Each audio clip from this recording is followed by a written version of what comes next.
Okay, last video I addressed the Ban Bossy campaign. And like everything I do, there was a reason for it before I'm going to go into today's topic.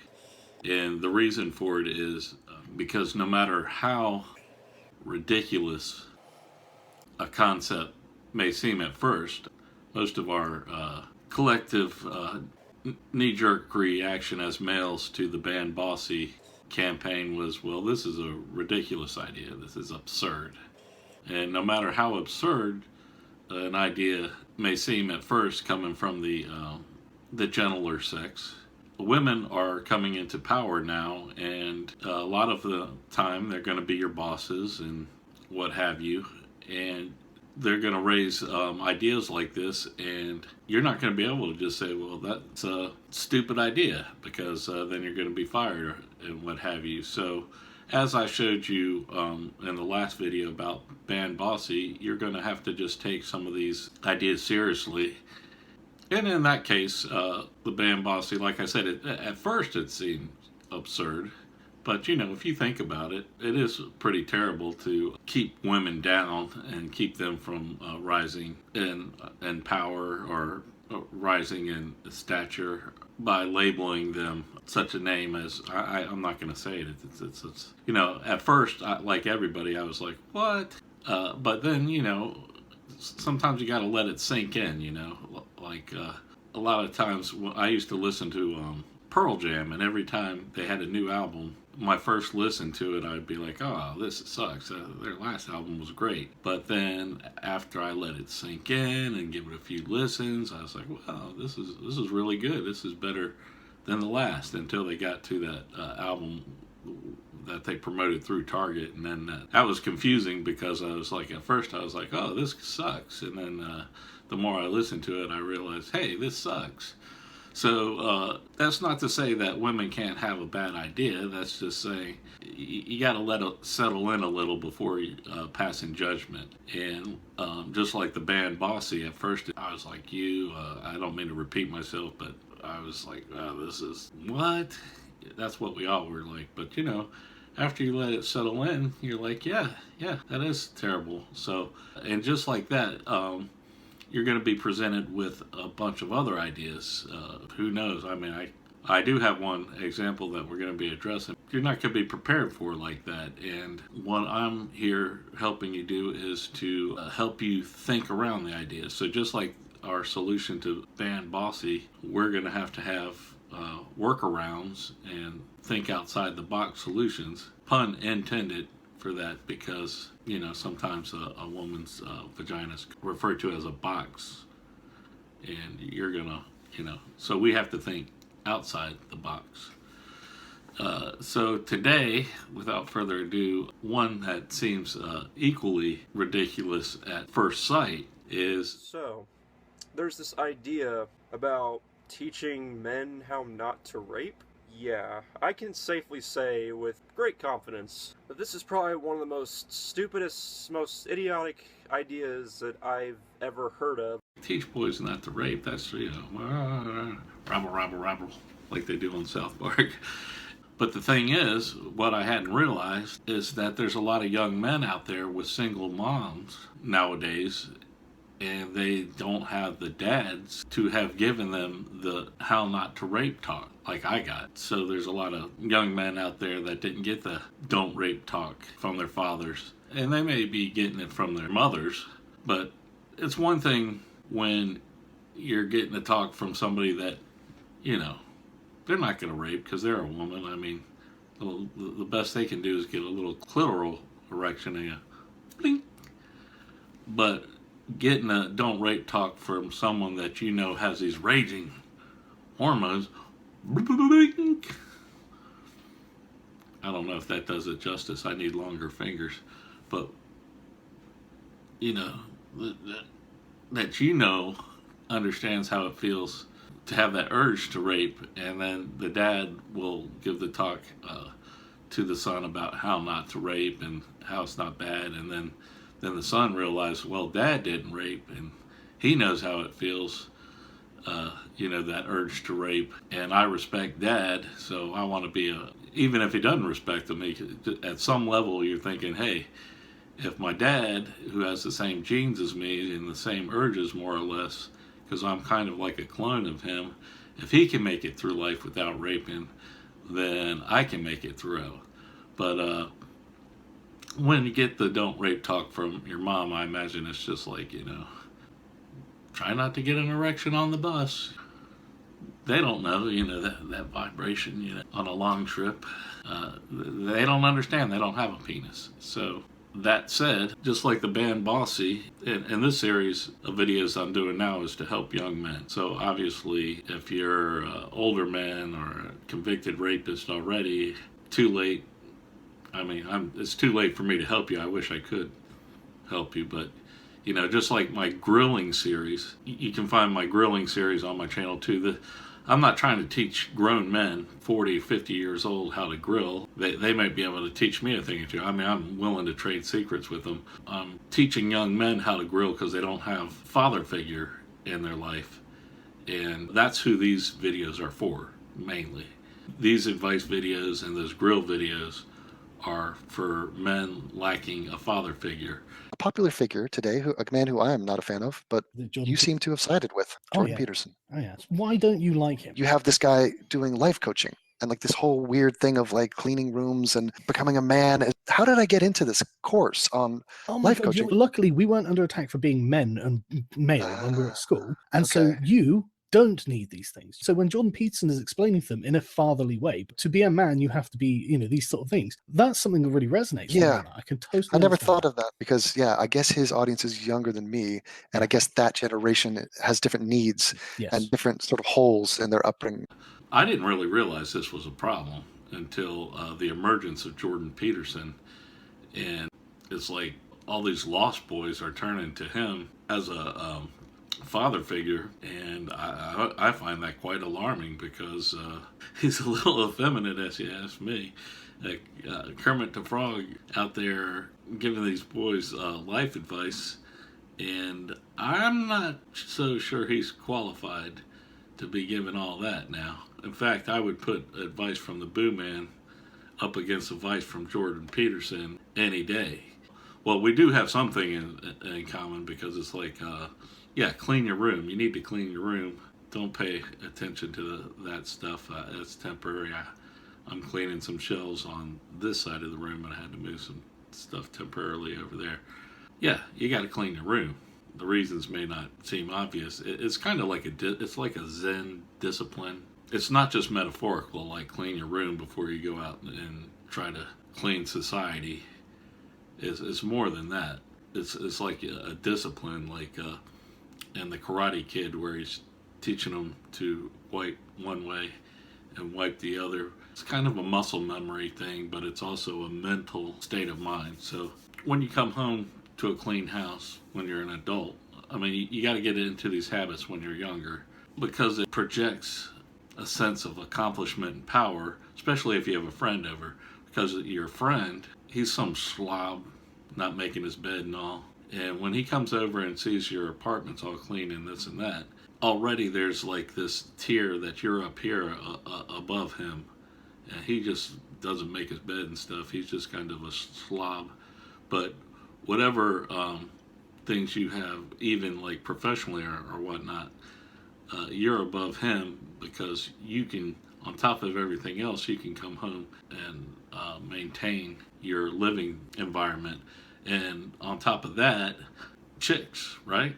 Chicks don't want to come to and smell your dirty socks because subconsciously they're thinking if we get into a relationship, I'm going to be the one picking up all those dirty clothes and all. And whether or not you're planning on having your girlfriend do that, you don't want to introduce her to that initially, where that's in the subconscious. It's just when you take a girl out to dinner and you're the nicest guy and you're presenting the best version of yourself to a girl. Now you can lapse it off later. Now I don't advise that, but I'm just saying you should keep that discipline throughout your life, especially while you're courting or whatnot. You should keep your room clean And that's just one of many reasons. It's a multifaceted thinking behind cleaning your room. So there, Jordan Peterson and I agree. But let's say where do we diverge is he's talking about the lobster, and he's using a lobster. I understand. I think somebody mentioned that, he's not just talking to people about mating like a lobster.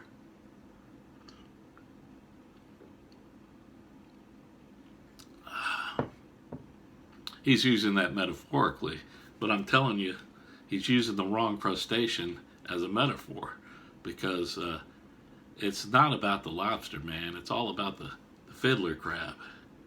This outsized claw serves two basic functions: to mark his territory and attract the females. To do this, the male displays it with energetic movements.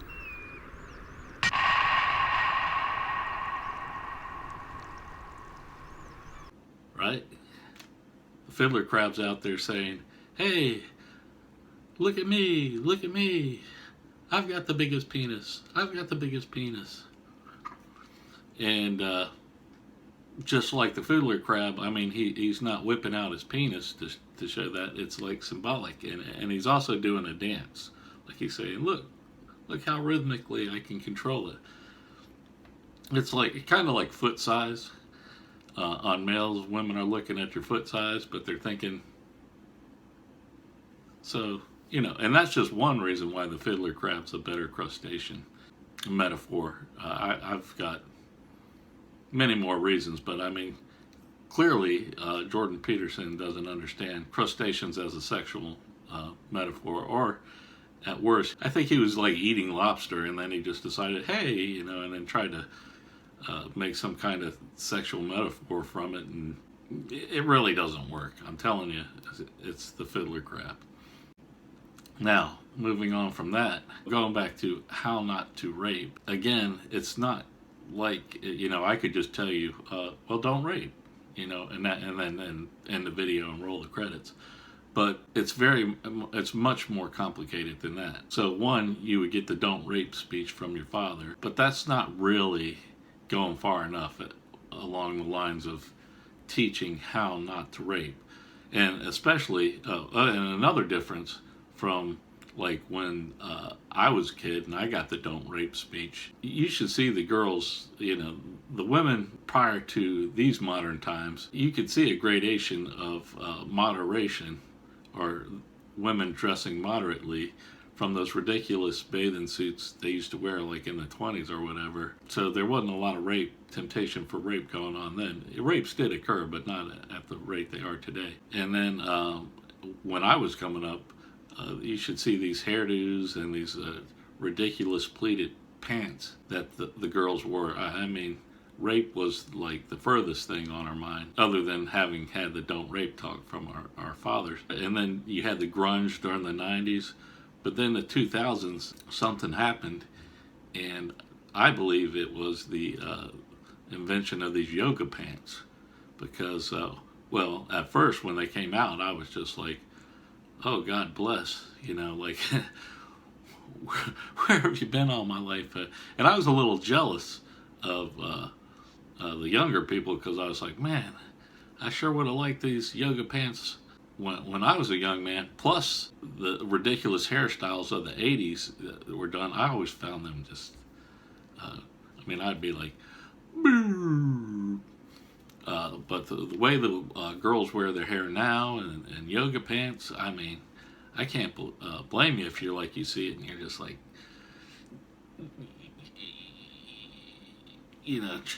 I'm trying not to rape, I get it, I'm like, phew, it's a good thing I had that rape talk when I was a young man. But I also think that I'm not tempted to rape because, like, I'm middle-aged now, and I don't have those raging hormones. I was getting horny with those 80s girls. And in my day, girls were worried about showing camel toe, but like with these yoga pants today, women are like, hey, look down here. Now, you young guys, I feel for you, because it's one of those things that you think is a blessing at first, but then you realize it's a curse, because it's like, I see this rise of incels and MGTOWs. Well, we'll stick with it. Well, MGTOWs, they say they're going their own way, and there's a subgenre of them about players and this and that. But you incels, I feel for you, and I know that part of you being an incel is not your fault. It's those chemicals in the water I told you about, and those plastics I've mentioned more times. They're called I can't pronounce them. I'll spell them up there. That's one of the reasons you're less masculine. And I'm not criticizing you. It's happening to me, because I'm. If you look at me compared to, like, say, the guys from the 70s, I mean, like, you look at the Beatles or the Jim Morrison, and when they're in their, like, 20s, they look like they're 40 or 50. So it's a gradual thing, and part of it is the chemicals in the water, and part of it is because there's a easier kind of ease into adulthood. The more prosperous we get as society, the longer the development of particularly a male.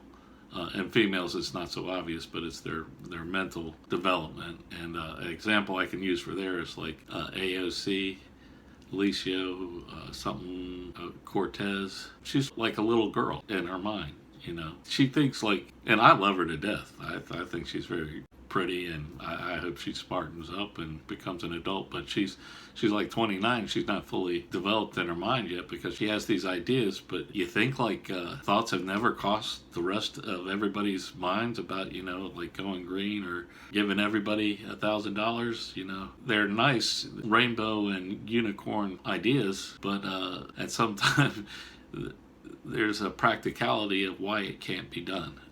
And that's not to say that we can't in the future, mind you, improve these things and get closer, but it's not going to just be a clean sweep. Like nobody had thought of it before, and she, oh damn, AOC comes along, and it's like, oh, get paid not to work. I'm on board about that, believe me. So I mean, I like her ideas and stuff, but they're just not going to happen, not right away, and they will need to be implemented at some point, because I'm going off on a tangent about not raping. Well, she's one person. Even I, with my lower sex drive, would have to like contain myself not to rape. Oh, that reminds me of what got me kind of started on this train of thought in the first place. Is there's a guy named Sargon of Akkad, if you're not familiar with him, and he said something that I thought was pretty terrible, and it's kind of like calling a woman bossy, but he said to, I don't know who he was speaking to, but he told her, I wouldn't even rape you. You told female MP, Jess Phillips, I wouldn't even rape you. Yep. And I thought to myself, well, that's a terrible thing to say. I would never say such a thing to a woman, because I think every woman likes to think that she's rapeable. And to whoever he said that to, let me assure you that if I was a rapist, I would rape you. So take that to the bank. I mean, I don't dislike Sargon of Akkad, but that was something you shouldn't say to a woman. But going back to how not to rape beyond speech, I've really studied the subject, and it's really going to be more than just, oh, hey, don't rape. When we go to teach young men how not to rape, it's going to be a series of classes. It's going to be similar to that scene in A Clockwork Orange where they got him pinned down.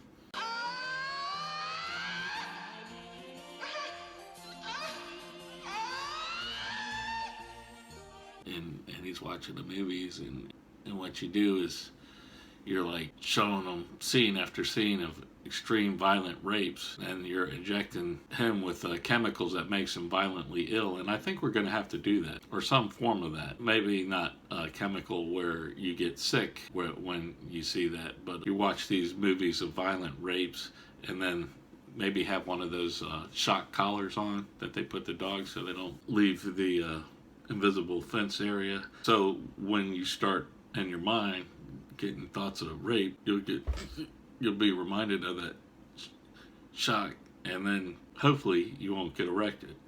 So it would be, again, a talk from someone like me, someone that you respect, about not raping, a series of classes, and physical treatment, some kind of Pavlovian technique. These three-pronged attack to teaching boys not to rape.